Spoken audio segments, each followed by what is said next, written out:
Okay, Kayla. So to get started, which we already know the answer, but have you ever been diagnosed with depression? Yes, and like you guys heard me say, I wasn't actually diagnosed until much later in my 20s.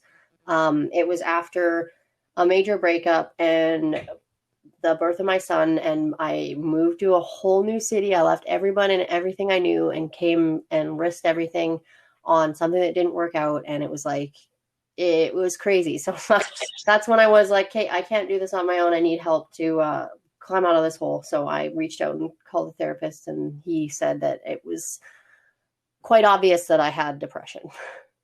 That's fair. And as terrifying as it probably was to hear, and I think in a sense there's probably a bit of relief just to know that it had a name and that that's something to, like, maybe not in the moment, but like now for sure, now it's like, oh, it's a name and you're working towards that, and where it's like the unknown of not knowing, even though it was hard to hear, it was probably somewhat relieving to at least know 100. that it's treatable. It's more common than we know. Just, instead of being like, am I just alone in this? And it's just my brain crazy, which I know you guys thought. Yeah, no, it put a face to the name. So it was like, okay, so now all of the stuff that's happened and my reaction to it makes sense based on what the information that I'm being told. And it's like, it is like a weight coming off your chest when someone just tells you what's going on. Because when you're going through it, it doesn't make sense. It's like a big messed up bag of crap. And you're like, holy, how am I supposed to sort this all? Like, so you need help. Totally. So when you went to the therapist, what did they give you a specific form of depression? Have you gone through different types? Kind of specific one form. So yeah, for that one, definitely I was diagnosed with chronic depression. And it's the description, I'm trying to remember it and I'm like, I don't have it off the top of my head, but basically it's you have depression for long periods of time, and it can stem from anything like traumatic experiences, a loss of somebody, a separation.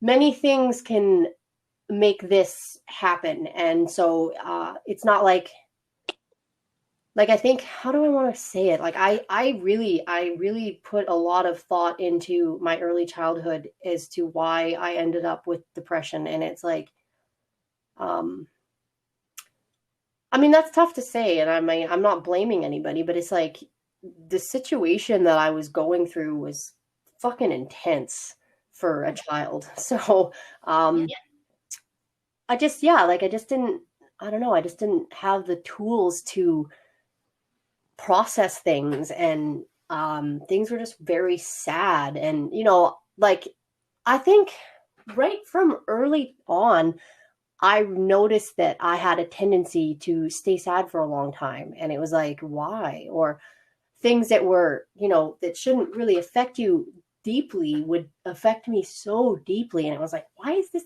happening? Like, what is this? And circumstances led to one thing after the other, and it was just like I continued to go through sequences of traumatic events, and it was just like one after the other after the other after the other after the other after the other, and it's like that should, like, that'll break anybody. So I don't know, Totally.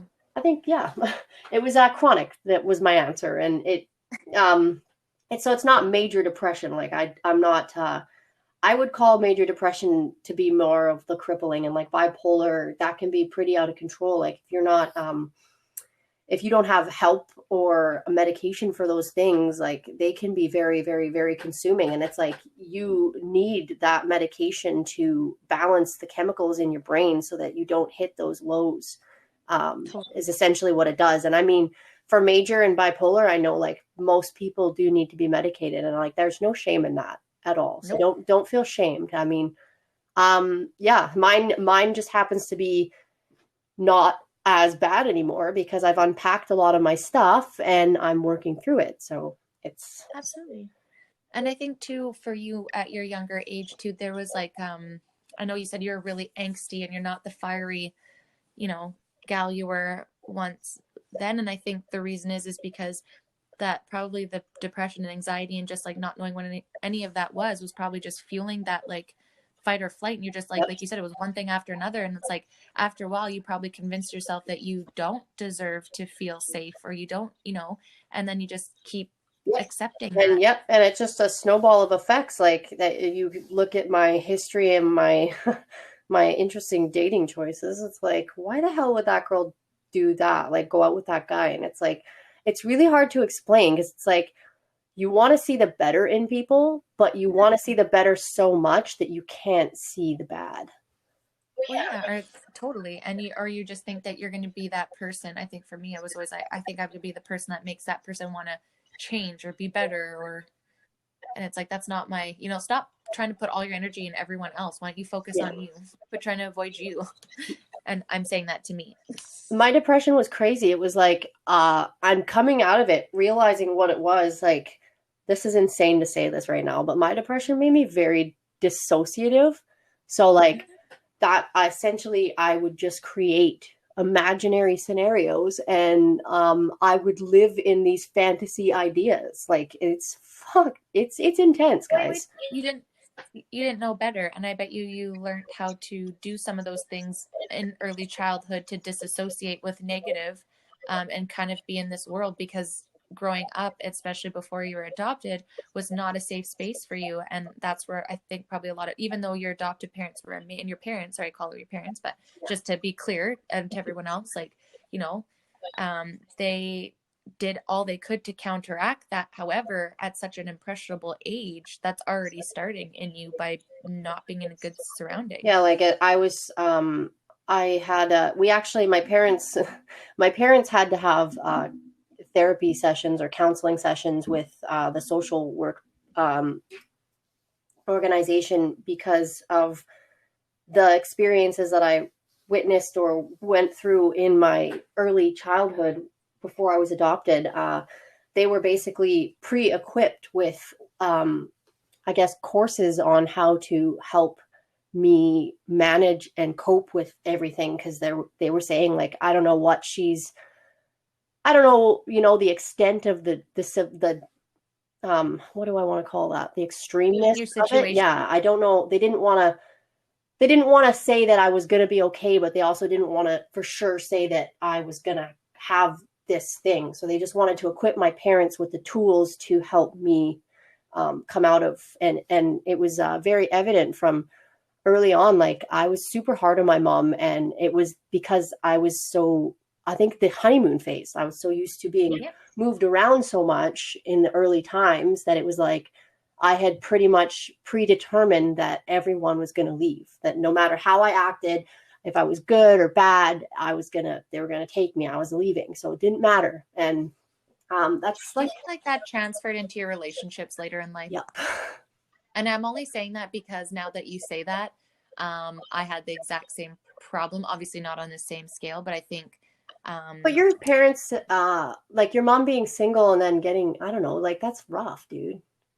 yeah, she was single until I was 12, and she remarried. I think it would be fair to say that, I've struggled with male role models in my life growing up. And me being such an emotional and like needing connection person, I definitely grew up feeling like I didn't really have too much of that. So I just kind of, and then, and then divorce, it's like subconsciously, I just think every guy's gonna leave Yeah, you don't me have a no strong matter what. foundation there. Yeah, and I do have obviously some really good guy friends. You guys know who you are. I appreciate the F out of you, but most of them stuck around until the point that they realized they weren't, there wasn't more. And, so it's just for me, um, it was just kind of like that sense of like, everyone's going to leave me all the time. And so you put up this block, because if you don't care that much about them, then it's not going to be that hard when they leave. Exactly. So, and I've had to tell that to Grant. Like, I'll have to call myself out sometimes and not realize it. Like, you're trying to push him away because you just, not consciously, but like, I'm just like, oh, well, I might as well do it before he does it. Or, like I was saying, I keep having these wild dreams, and it's only because like I'm at a new job and we're doing the podcast. So obviously I'm feeling super insecure about stuff. But then it's also that kind of stems from the past of, having divorced parents, having divorced throughout my whole life, and then friends coming and going. And, so I totally understand that, like, almost like wanting to control it too because you don't want to lose it. Yeah, it's like stored. It's also, we're going to talk about it quickly because like you shared something when we were going through our referral pages that we wanted to refer people to, and the person that you, what's that guy's name? Mastin Kipp. Oh, the one that you sent me about the vagus nerve. Well, that is crazy because why am I like, I'm totally hitting a blank right now, but it's stored energy. No, it's stored energy yeah, essentially. So they're talking about how to move it out of your, like, work it out of your body. Because basically what we're talking about right now, I think me and Brandy for sure, is like everything that you go through in your life affects you. No matter who you are, things will affect you. So whether you let it show initially or it comes out later, things will affect you. And it also is stored in your body. Like trauma gets stored in your body. And that's what they're saying, is that people misconstrue that it's memories, but it's actually your body's is where the memory is. Because what he was saying is like the way, and I'm not great at explaining this, but it was basically like afferent and efferent data, and I can't remember which way, but basically it was saying your body sends 10 signals up to your brain, where your brain will send one signal down. So you're getting far more reactions from your body up to your brain than you are to the reverse. So where's that telling you that a lot of your everything is rooting from is from your body? So what he was saying is that he had a really bad injury, I guess, and I think he said he got it adjusted or something, and then it released it or something. And he said that he had the emotional release of like not having that, physical career, being an athlete and all that kind of stuff. And it was just like, because it's stored in your body. And that's why I think people with a lot of past trauma,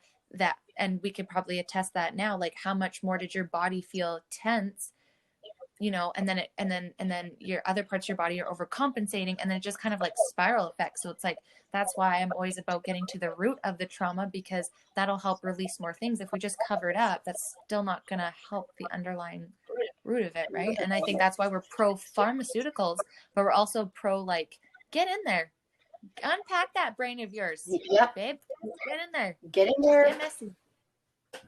100. Get messy. Do the meds if you have to, for sure. But like personally, and I think we'll both say that, so for entertainment purposes only, for out of our experience, it never fully went away, but it took a lot of other things away from us. So even though, and I've heard this from a lot of people, be like, oh, I'm up on medication for 6 months and I'm still feeling this sometimes. There's still more root work to it. I don't think it's like you just take the medication and then it's like, Yep.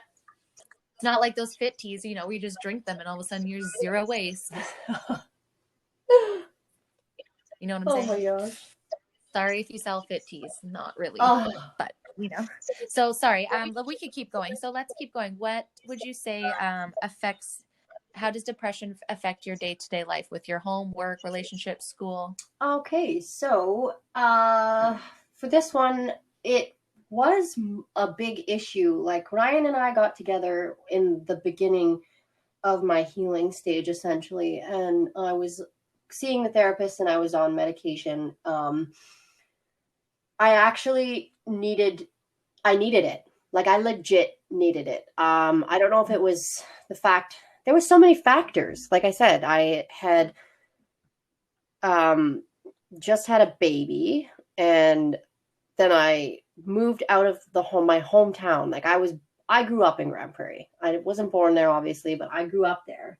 And so I just decided on the whim that I was going to leave it all behind for a situation that didn't pan out. And that kind of led to the next lump sum of things that happened that kind of snowballed this situation where I was like, I cannot do this alone. And one of the biggest reasons that I noticed it was like my son.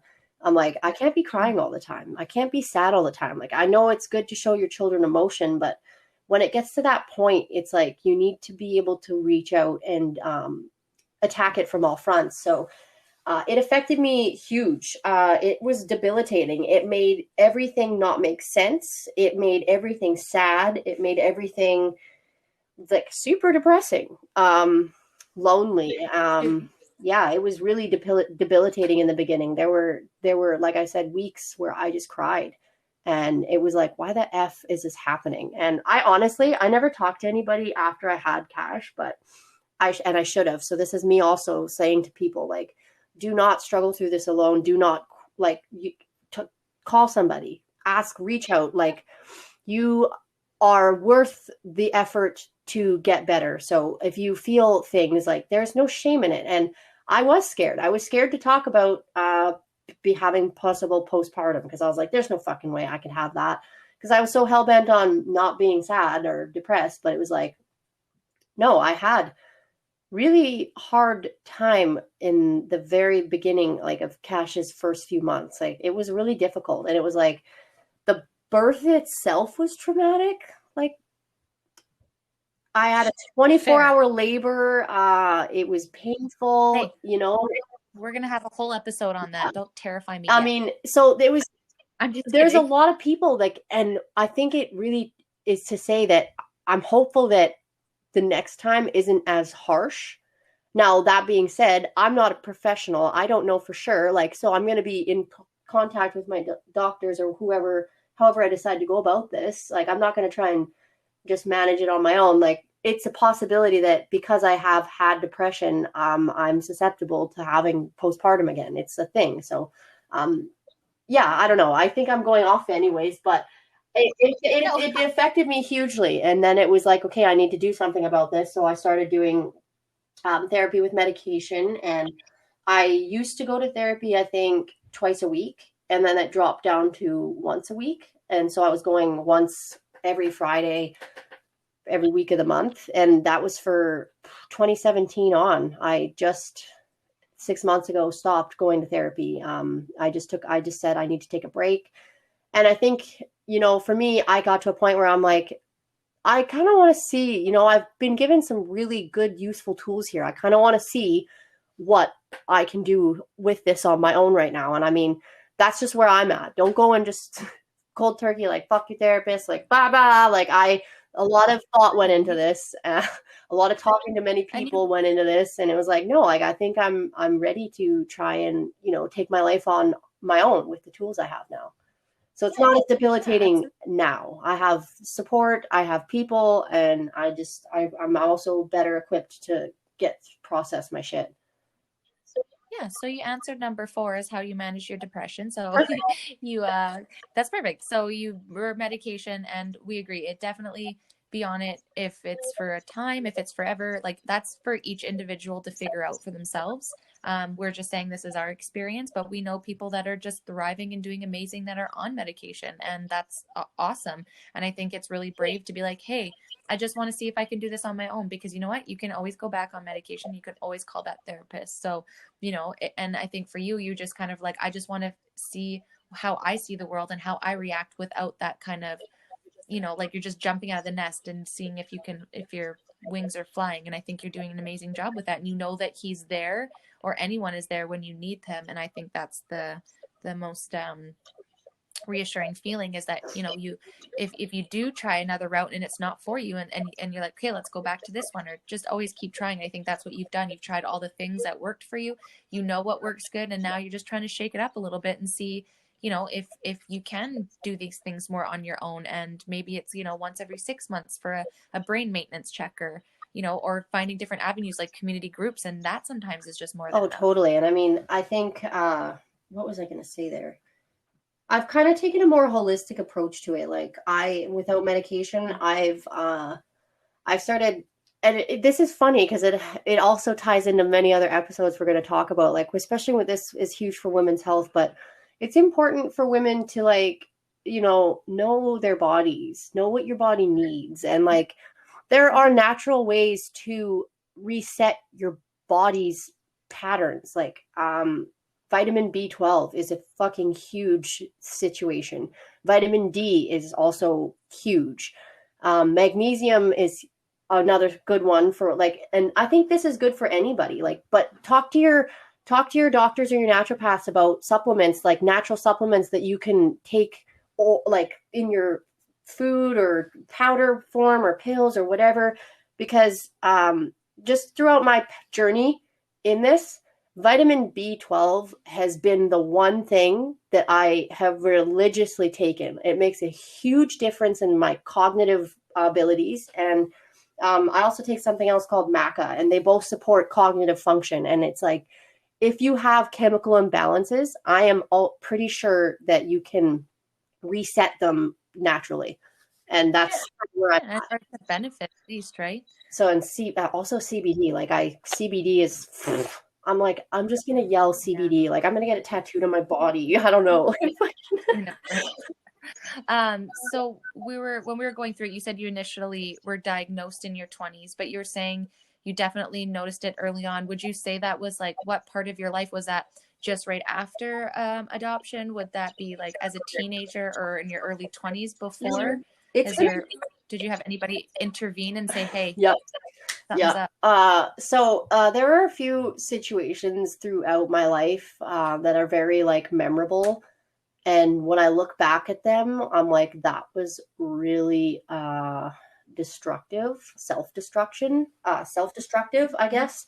And I'm like, that could have been that. That could have very well have been that. I just made a lot of interesting choices and did a lot of interesting things, but it would have definitely have been probably grade 8 when I was like, what the frick? Because hormones and your body's changing and boys and or girls or whatever. But like, And you know what? I was watching something on Amanda Bynes today, and man, we can make a whole channel on all that shit.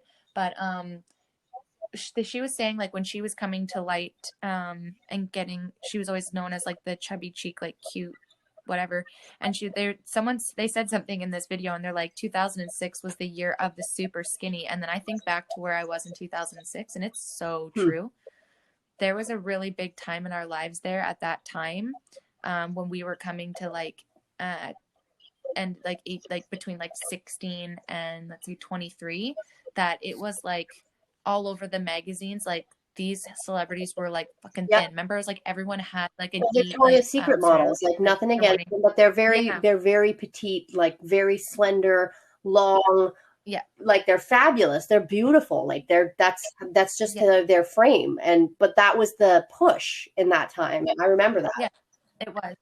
And that was like on, and it was like all the celebrities like Paris Hilton, Nikki, uh, uh, Lindsay Lohan, like all those girls at that time, and and Britney Spears, all them, they were like all fighting to be the top, and they're all like, all the newspapers and all the magazines would just comment, and the tabloids would comment on their sizes, and it was like, so for us to be going through that time, as it's like, I'm not saying that's not happening now, but it was just like when you look back at the magazines, like I look at how small I was, and I thought I was like Yeah, normal, and now I look back and I was like, you were fucking skin and bones, like, but that was like the phase then, and it's the just, oh my trend. gosh, I can't imagine like that all piling in together for you at that time. Like fuck, it's hard enough as it is. Yeah, and it's like you're so impressionable, like fuck.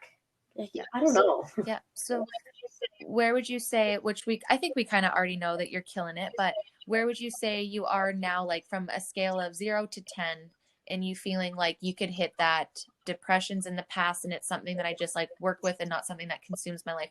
What percentage would you say you are to, or percentage, I didn't even say percentages, from 1 to 10, where would you say you are in hitting that, like it's in my past and it's not really something that disrupts my life uh anymore?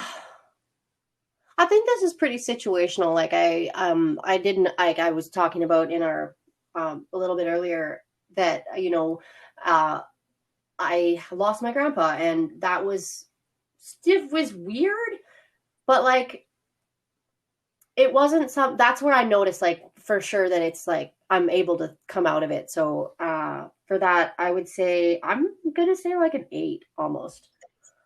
7 or Nice. an I 8 like for sure. Like it's gonna be a thing that I'll have to like be aware of and work at, but I am pretty sure that I am hell bent on making the best out of my life and always living my best life and that kind of thing. So yeah, I'd say 7 or 8 for sure.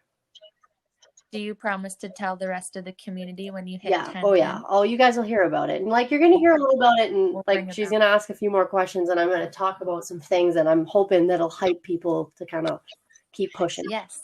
So obviously you're feeling good about it. So how did you achieve this? The good, the bad, the ugly, anything that you're most uncomfortable sharing with So our yeah, we community? pretty much covered all of that. How did I achieve Oh, this? I perfect. achieved it by, well, essentially admitting that I was at rock bottom. That was the first step. The second step Yep. was reaching out for help because I knew that I was unequipped to pull myself out of the hole on my own.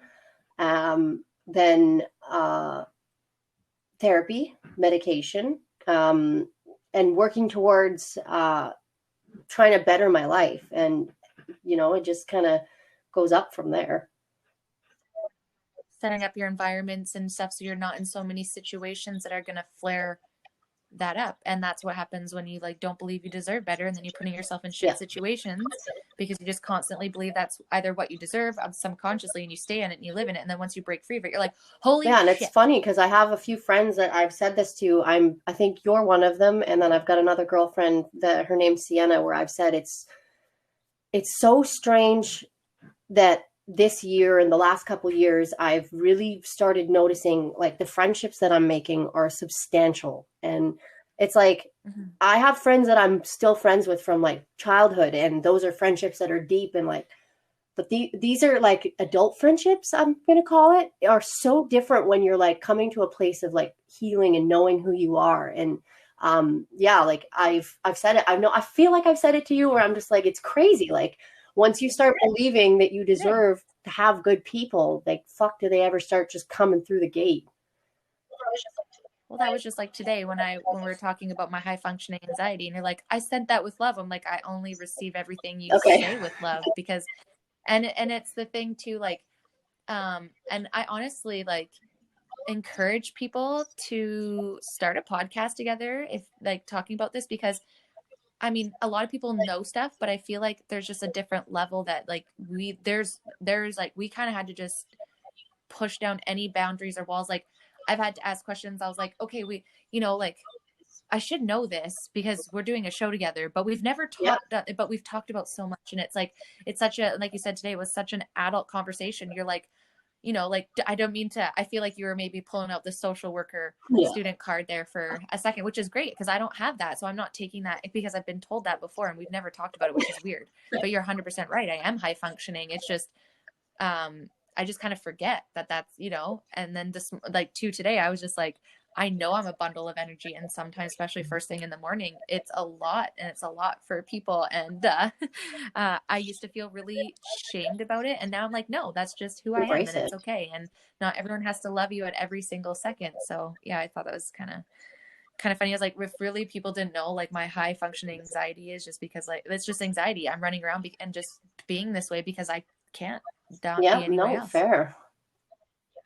But yeah, it's not killing me anymore, guys. Don't worry, it's a positive way.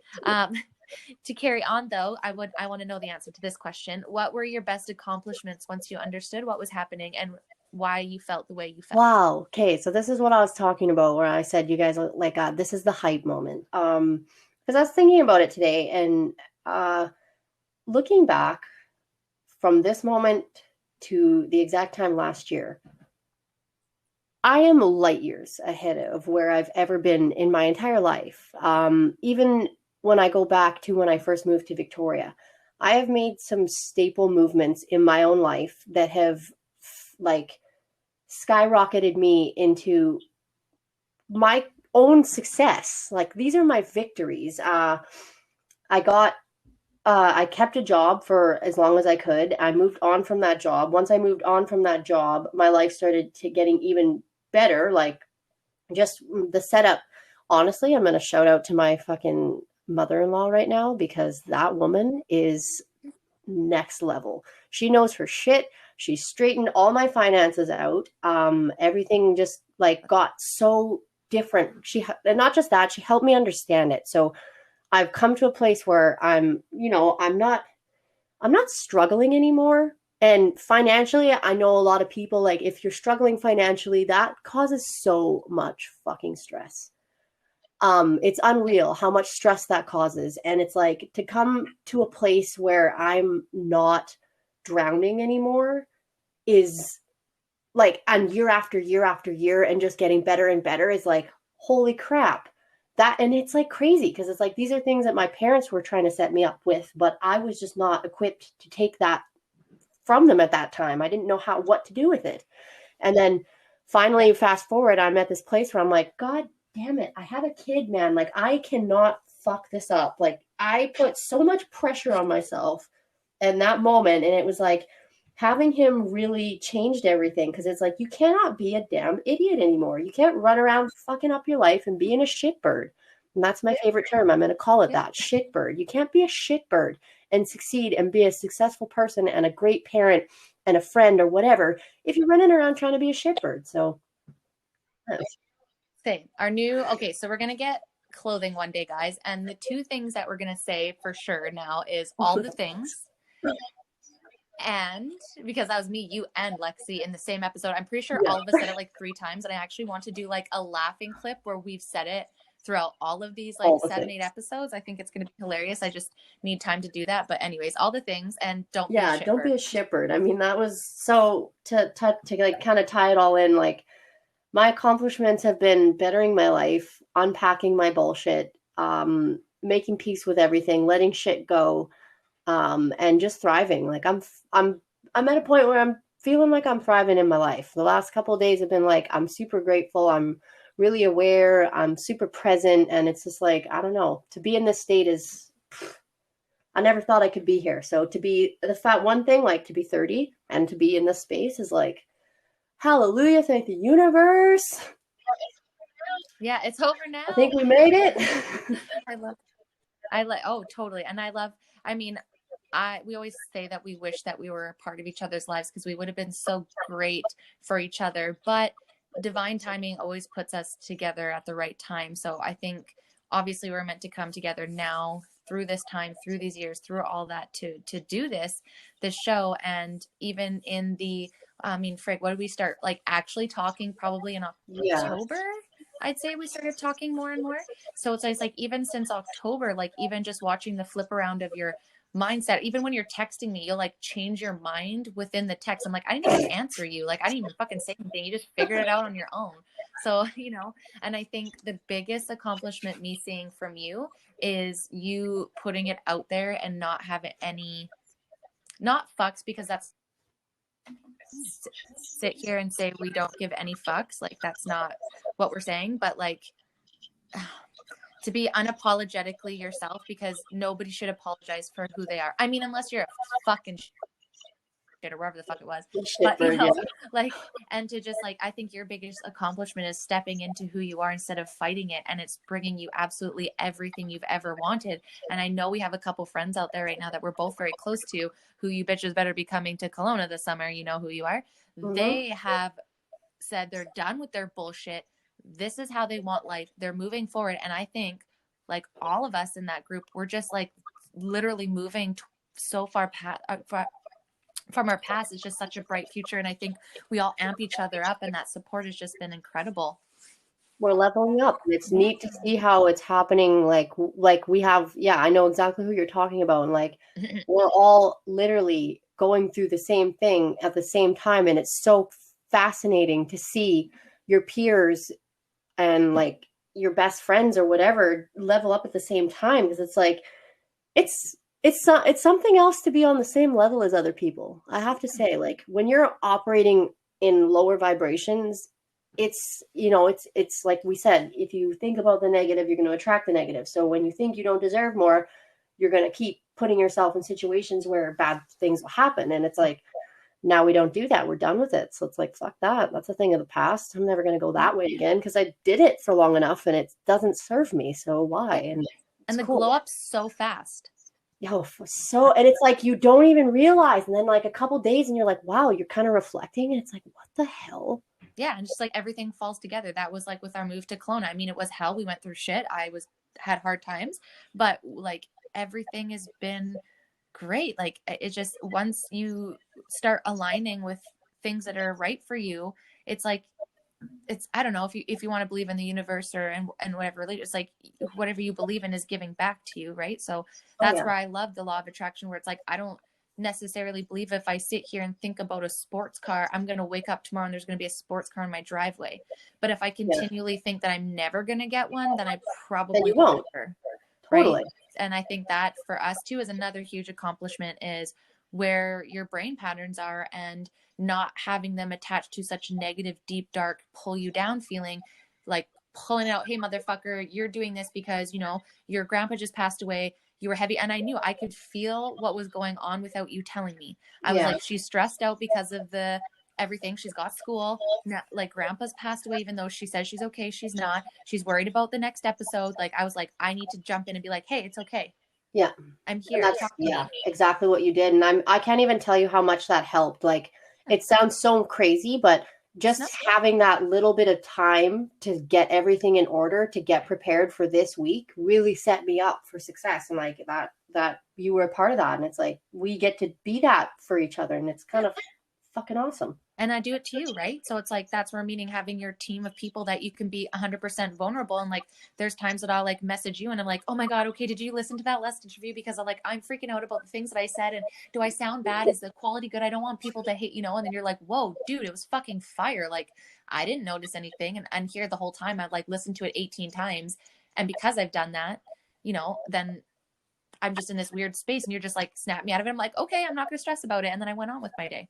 Yeah, no, and like, I love that. I love that it works like that. It's a great, like, symbiotic relationship, if you Yeah. will. So anybody out there, you can contact me. I mean, I can't always answer you guys. I do have a very busy job where it's like I don't touch my phone for 8 to 9 hours sometimes, and I don't want to. I die getting paid for that time, and I really appreciate it. I edit on my lunches, and I try to post and like schedule things beforehand.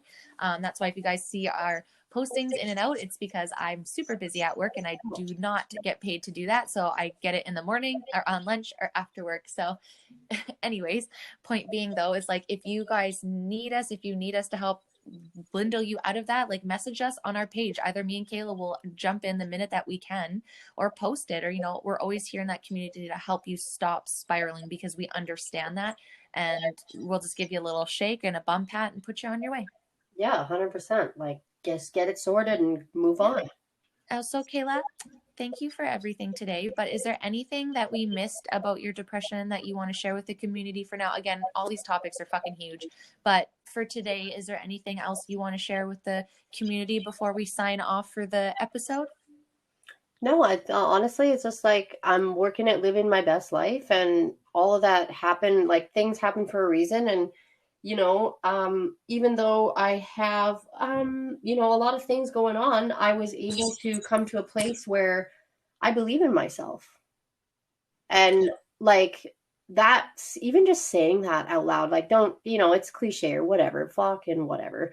But you gotta, like, you don't realize, like, your words are powerful. So what you say to yourself, like, that sets the tone for your, like, everything. And so if you start telling yourself you believe in yourself once a day or twice a day for 21 days, 30 days, 2 months, 3 months, and just keep doing it, sooner or later you're going to start believing what you're saying. And it's like magic when that happens, and it aligns and everything like that. So don't give up.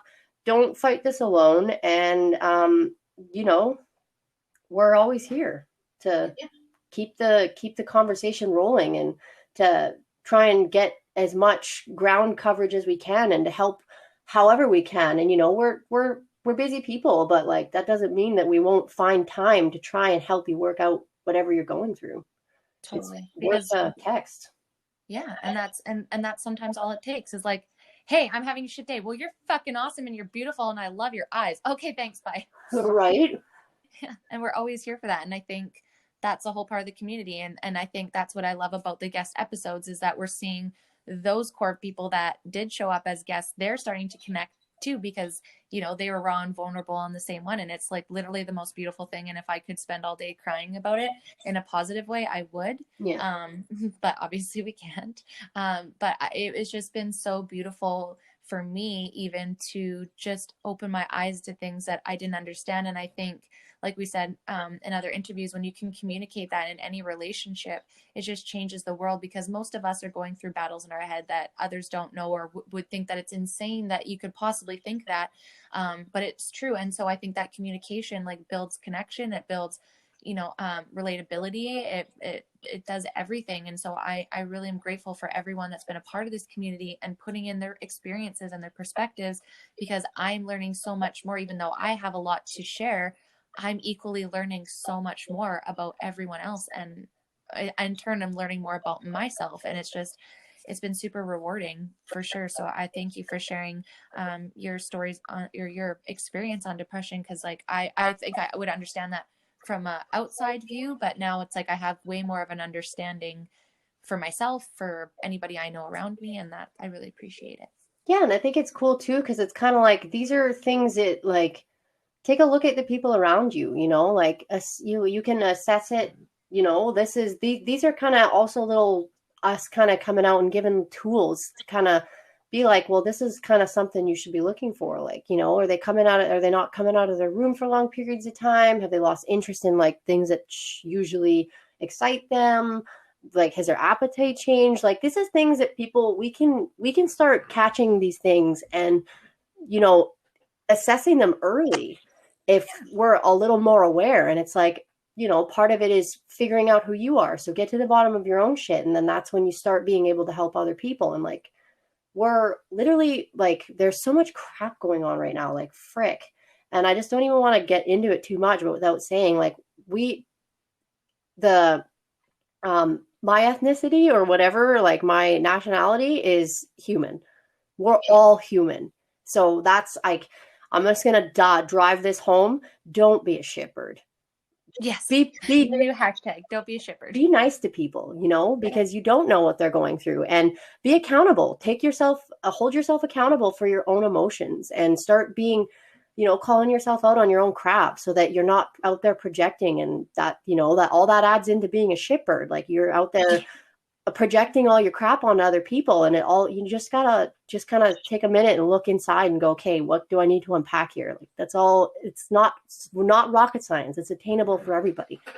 Yes. And that that is something that hopefully will accomplish more and more with connections, and people will feel, and I think we're definitely in the directions where we're going to understanding feelings and emotions, but I think too we got to dial some of it back, where it's like that doesn't precede some things as well, right? So there's just like this balance going on in the world right now with exactly what you're saying. It's like there's so much. I guess what we're trying to say, guys, for us is like, fuck man, there's so much shit trying to divide us in the world right now between all hot topics.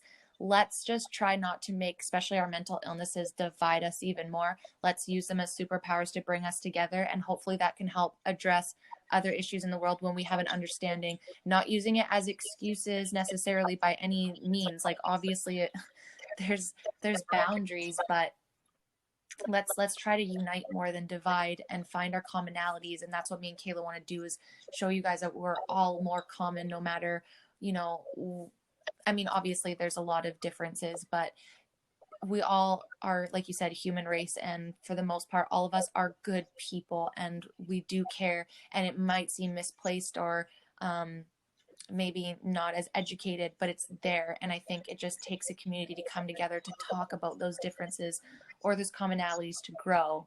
And so I'm excited that me and you are putting our foot in the digital world doing this, despite so much trying to divide us about things. Instead, we're saying, fuck that. Let's come together because we all have problems. Let's all talk about them. Let's fix them. We're not a whiny podcast. No. We're saying like, shit sucks. How do we fix it? How can we make it better? Some stuff's good. Da, da, da, da. Yeah. And I think we need more of that. So I do too. I'm excited for continuing on. I'm excited for you guys to hear our next guests for this topic.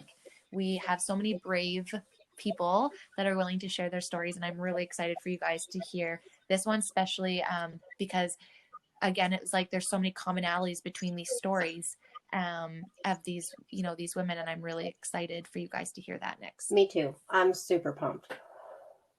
With that, do you want to sign us off, host? Yeah, so thank you guys so much for coming out and giving us a listen and bearing through all, the stuttering and the friggin' brain blanks. Like, we're not perfect. We do like to get stoned. It is what it is. But yeah, it's been a super great episode. I really enjoyed this. And thank you, Brandy, for asking me the questions and everything and diving deep with me on that. And I think we're pretty good. And I'm going to leave it there.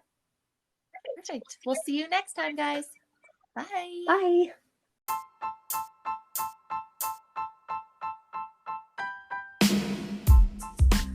Thank you guys so much for stopping by today. We appreciate you so much. If you like this episode and you want to hear more or be updated with episode drops, please make sure to send us some love on our Instagram page, the Be Real Babe Podcast. Give us a follow and stay tuned for more realness coming to you next week. Until next time, babes.